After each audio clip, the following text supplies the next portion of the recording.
sahabat Bawaslu, kembali lagi di Form A Podcast, tempatnya ngobrol seru soal pemilu, pengawasan, dan cerita menarik di Bawaslu Kabupaten Malang. Perkenalkan, saya Erina, hot podcast yang pada episode kali ini akan menemani sahabat Bawaslu sekalian. Tapi sebelum itu saya ada pantun lagi nih, dengarkan dan semoga tidak bosan. Oke, ke Kepanjen beli semangka, pulangnya mampir ke Pasar Lawang. ASN Bawaslu harus cerdas dan beretika, wujudkan tata kelola pemerintahan yang gemilang. Nah, sesuai pantun tadi, hari ini kita akan membahas tentang peran ASN dalam mewujudkan smart governance, di mana smart governance itu meliputi smart ASN dan juga manajemen ASN. Nah, materi ini juga ada loh di Latsar CPNS. Nah, udah ada yang tahu belum Latsar itu? Nah, Latsar adalah salah satu tahapan yang harus dilalui CPNS untuk menjadi PNS. Setelah dibekali oleh beberapa agenda, nantinya peserta Latsar akan menuju dalam tahap habituasi dan rancangan aktualisasi. Nah, untuk mengetahui lebih jelas tentang itu semua, hari ini saya sudah bersama narasumber kita, Mbak Cynthia. Halo Mbak Cynthia. Halo Mbak Erina. Gimana kabarnya? Baik, alhamdulillah. Jadi sahabat, Mbak Cynthia ini adalah staf keuangan di Bawaslu Kabupaten Malang, yang mana Mbak Cynthia saat ini sedang menjalani Latsar CPNS Bawaslu tahun 2025.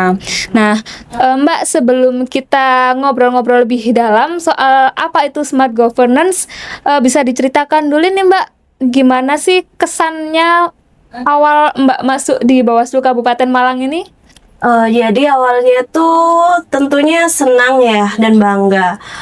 Pada awalnya sih sempat gugup, tapi alhamdulillahnya di sini lingkungan kerjanya suportif dan hangat banget.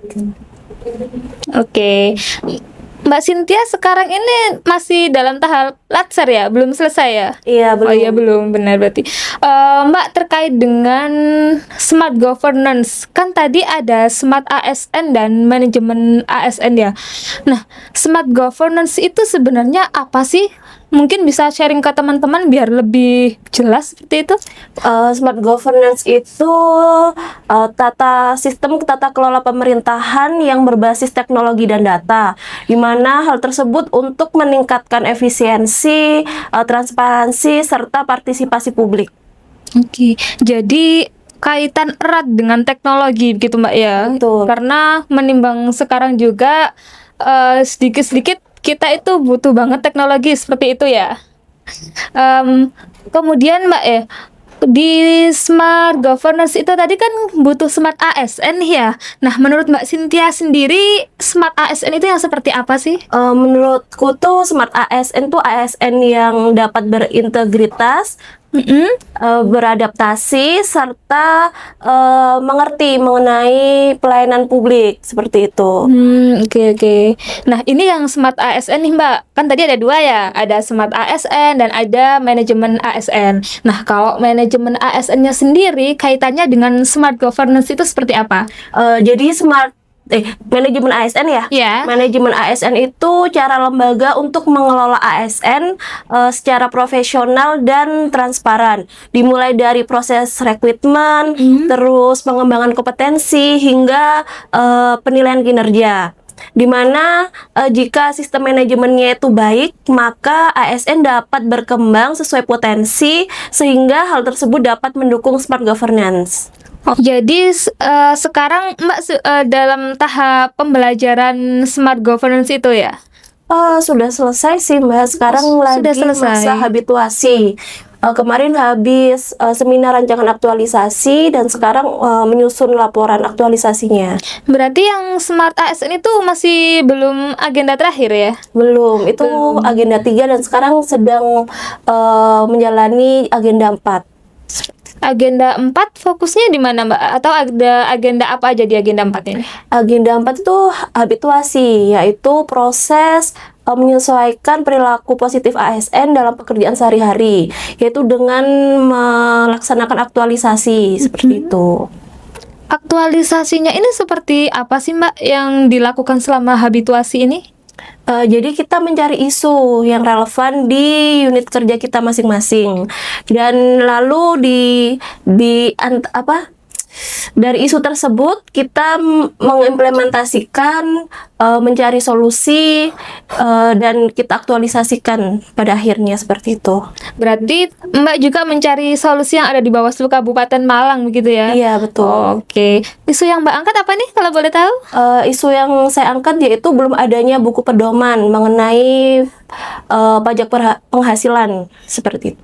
Pajak penghasilan. Iya. Jadi outputnya nanti seperti apa Mbak? Jadi saya nanti membuat e-booklet atas khususnya PPh 23 ya, atas jasa tenaga ahli dan imbalan jasa. Oke, menarik sekali nih. Nah, dari e-booklet yang Mbak Cynthia bikin nih, kira-kira ke depannya ada dampak apa atau memberikan manfaat apa untuk Bawaslu Kabupaten Malang ini? Manfaatnya cukup besar ya Mbak ya. Dengan adanya e-booklet perpajakan ini, pegawai Bawaslu khususnya staf keuangan dapat mengetahui mengenai aturan dan alur PPh 23, sehingga dapat meminimalisir kesalahan serta keterlambatan pelaporan pajak. Oke. Nah, Mbak, sekarang Mbak Cynthia kan sedang menjalani latsar sekaligus menjalankan tugas sehari-hari di Bawaslu nih ya. Nah, double dong berarti ya. Nah, tantangan yang Mbak Cynthia hadapi itu seperti apa sih? Misalkan manajemen waktunya atau tantangan apa gitu? Iya, manajemen waktu ya Mbak ya, karena kemarin latsar itu full Zoom dan ada penugasan juga. Terus dengan tugas yang diberikan di kantor ini, jadi kita harus mengatur waktu. Berarti ada Zoom, ada penugasan. Nah, itu bisa diceritakan Mbak mekanismenya seperti apa? Kan ada Zoom nih, ada penugasan juga. Nah, itu keterkaitannya seperti apa? Jadi kita melakukan Zoom terlebih dahulu sesuai jadwal, lalu mengerjakan tugas yang diberikan. Oke. Tugasnya seperti apa, Mbak? Tugas dari latsar. Tugasnya. Ada tugas individu dan juga tugas kelompok. Kalau tugas individu tuh biasanya mengenai analisis dan pembuatan video. Kalau kelompok itu biasanya video dan membuat bahan untuk presentasi. Kalau untuk mekanisme pengumpulannya sendiri gimana Mbak? Atau per minggu atau nanti dikolektifkan di akhir bulan? Oh enggak, kalau pengumpulan tugasnya tuh deadline-nya pada saat hari itu juga. Oh, setiap hari? Iya, jadi pagi, siang diberi tugas, nanti deadline-nya malam hari, jam 12. Wah, berarti harus kebut-kebutan nih Mbak ya. Habis nge-zoom, penugasan langsung dikumpulkan. Terus besoknya seperti itu lagi? Iya. Wah, luar biasa. Nah, selama menjalankan latsar ini, apa sih yang menarik menurut Mbak Cynthia? Yang menarik itu, jadi kita tuh sebagai ASN tuh nggak cuman mengerjakan pekerjaan kita saja, tetapi kita tuh belajar bagaimana kita berkolaborasi di kantor, membangun suasana harmonis di kantor, lalu beradaptasi, membuat inovasi yang baru, seperti itu. Oke, terakhir nih Mbak, boleh dong Mbak Cynthia kasih pesan, kesan, atau tips nih yang mungkin dibutuhkan buat teman-teman di luar sana yang saat ini juga sama-sama menjalankan latsar sama seperti Mbak Cynthia. Ya, bagi teman-teman yang sedang menjalani latsar, tetap semangat, jalani prosesnya, dan jangan takut untuk berinovasi, karena latsar itu bukan cuman mengerjakan tugas saja, lulus ujian, tetapi latsar itu membangun karakter ASN dengan nilai berakhlak dan juga siap untuk berkontribusi nyata.